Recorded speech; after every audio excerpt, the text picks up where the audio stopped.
Hello, I'm Tom Conyers from That's My Entertainment. I'm here with Mr. Fluffy, the man himself, Gabriel Iglesias. Gabriel Iglesias coming to you from San Diego, California on the second floor of the W Hotel because that's the type of budget we got, people. Right? Look at That's this. right. Chairs and everything. Yeah, You know. we're here till they find out we're here. How you doing today, man? I'm a little exhausted, but I'm Yeah. doing good though. Yeah. I'm in a very good place. I missed my pillows. Yeah, I can believe it. Like, Yeah.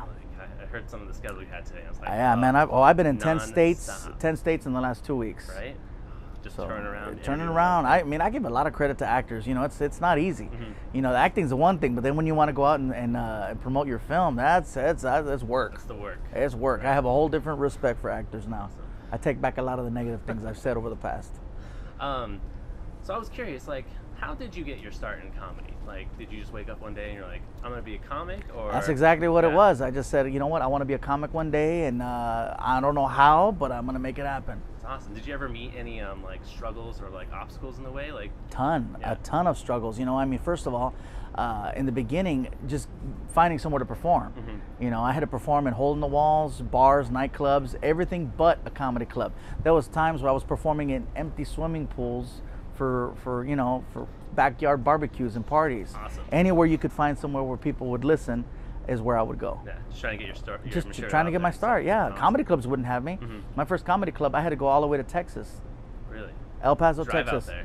I took a bus. I took Oh, a bus from LA called Turismo Rápido, which for like $75 they took you from LA all the way to El Paso and brought you back. That sounds like a coyote business. It does. It seemed very much like that. There was actually farm animals, like the chickens in the back.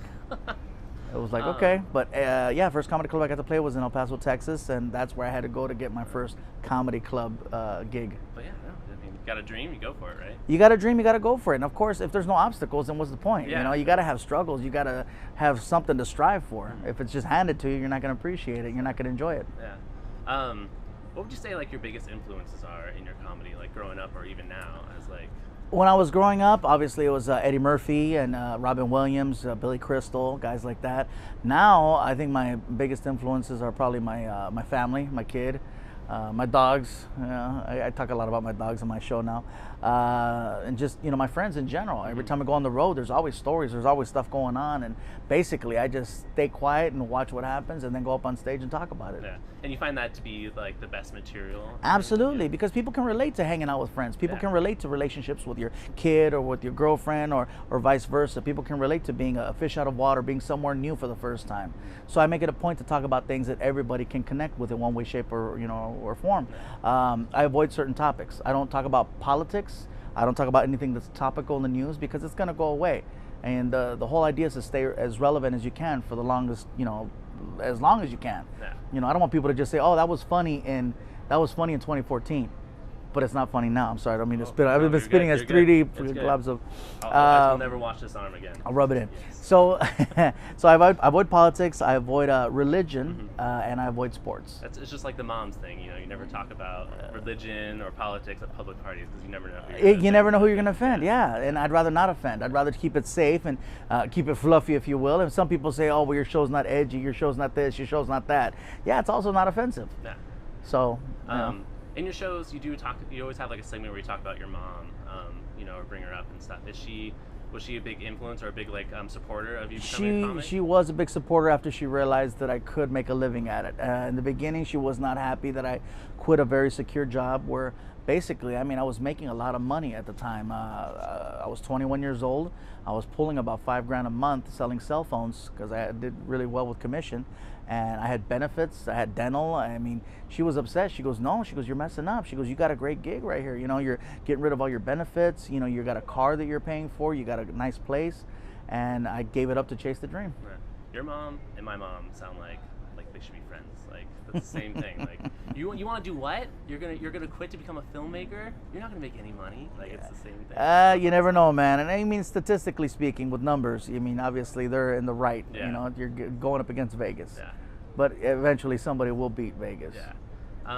So you mentioned earlier that you use a lot of life stories in your routines. You also do parody, funny voices and stuff, like you said, to Yeah, you tell a get to the story. I don't audience. just tell a Yeah. story. I put a couple characters, some sound effects Yeah. in there, make it animated. This way, you know, if you got younger people in the crowd or people that can't focus as well, you can get their attention right away by throwing a "Oh my God!" and then it's like, yeah.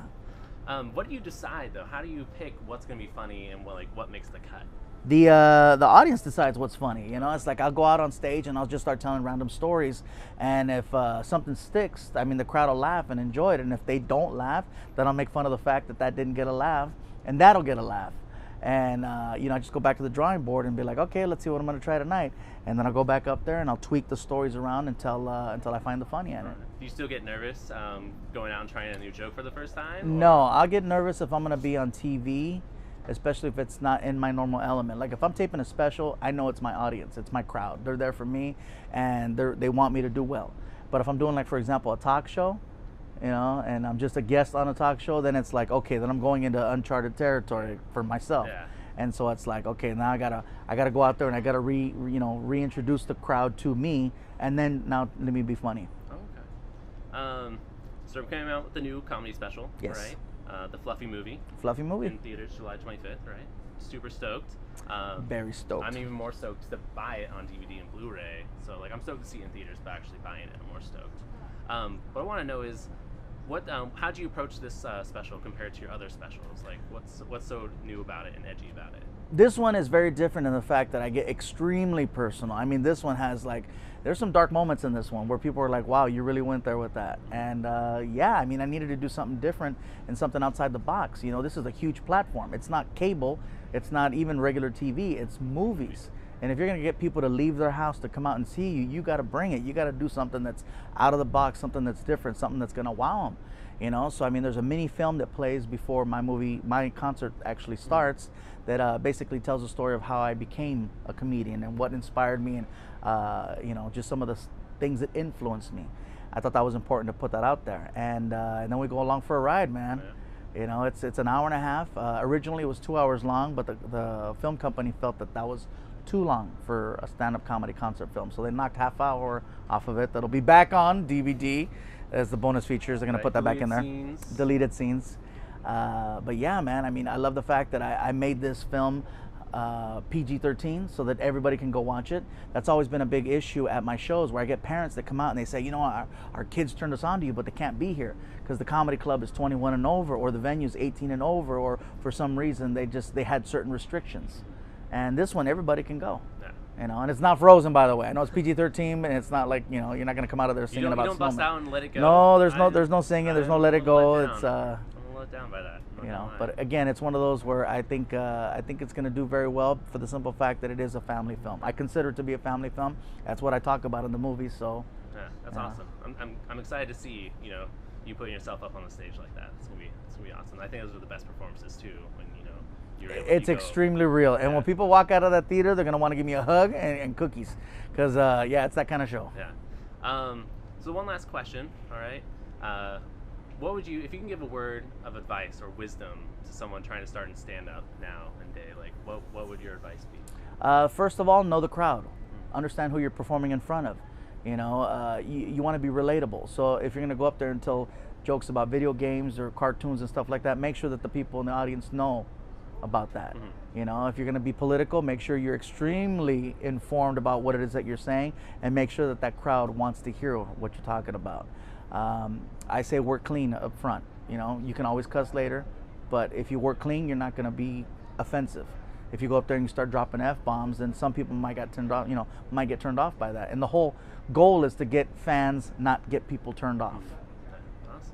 Well, thank you so much for joining us today, Gabe. It's been awesome meeting you and interviewing you. Thank you. Sorry I spit on you. Oh, no worries. Yeah. Make sure you check out the Fluffy Movie in theaters July 25th. July 25th, people. See this guy, see this mug on the screen, 25 feet tall. Once more, I'm Thomas Conyers. That's my entertainment. What's yours?